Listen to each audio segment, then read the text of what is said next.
কিয়ামুল লাইলি উল্লেখ আছে, রাতের সালাত, সালাতুত তাহাজ্জুদ, সালাতুল লাইল। কিন্তু তারাবি শব্দ কোরআনেও নেই, হাদিসেও নেই।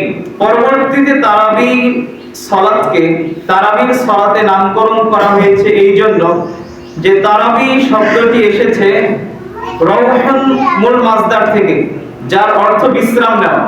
যেহেতু সালাফে সালেহিন তারাবির 8 রাকাতের মধ্যে 2 রাকাত সালাত, 4 রাকাত সালাত পর একটু বিশ্রাম নিতেন, এই জন্য এই তারাবি সালাতকে বলা হয় তারাবি। তো প্রথমে আমরা তারাবি সালাতের গুরুত্ব জানব। আপনাদের সামনে হাদিস উল্লেখ করা হয়েছে।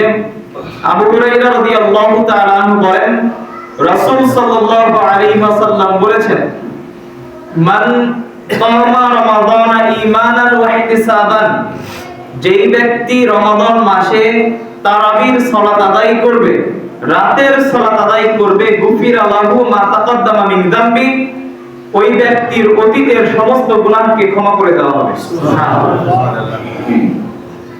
কাজেই এই একটি হাদিসই যথেষ্ট তারাবির সালাতের গুরুত্ব বোঝার জন্য, যে আসলে কত ফজিলতপূর্ণ, কত ফজিলতের সালাত তারাবির সালাত, যেই সালাতের মাধ্যমে আমি আপনি চাইলে আমাদের জীবনের সমস্ত গুনাহ খাতা কি করতে পারি, মাফ করে নিতে পারি।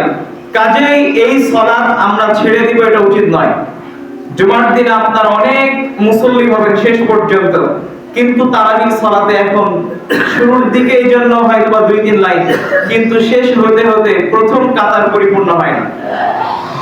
এর কারণ কি? মানুষেরা সিয়াম পালন করে করে ক্লান্ত হয়ে যাচ্ছে, এই জন্য সালাতে, তারাবির সালাতে উপস্থিত হয় না। বিষয়টা কেমন না, বরং মানুষ নিজেই অলস হয়ে যাচ্ছে।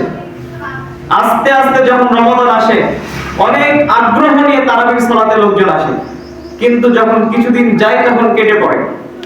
এই সকল ব্যক্তিরা হলেন চিটার মতো। কিসের মতো বলেন তো? চিটার মতো।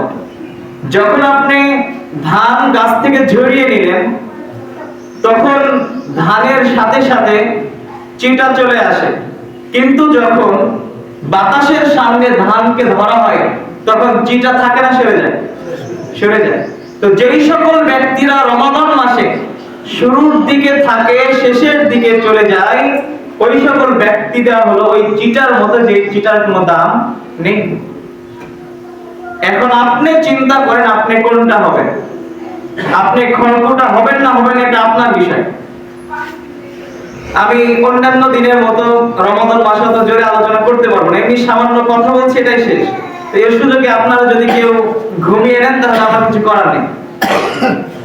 আমি আপনাদেরকে তো বলতে পারবো না আপনি কেন ঘুমাচ্ছেন, এই যে ওই লোকটা ওঠেন, আমি এরকম তো বলতে পারবো না। কাজে আপনারা নিজ দায়িত্বে কেউ ঘুমাবেন না।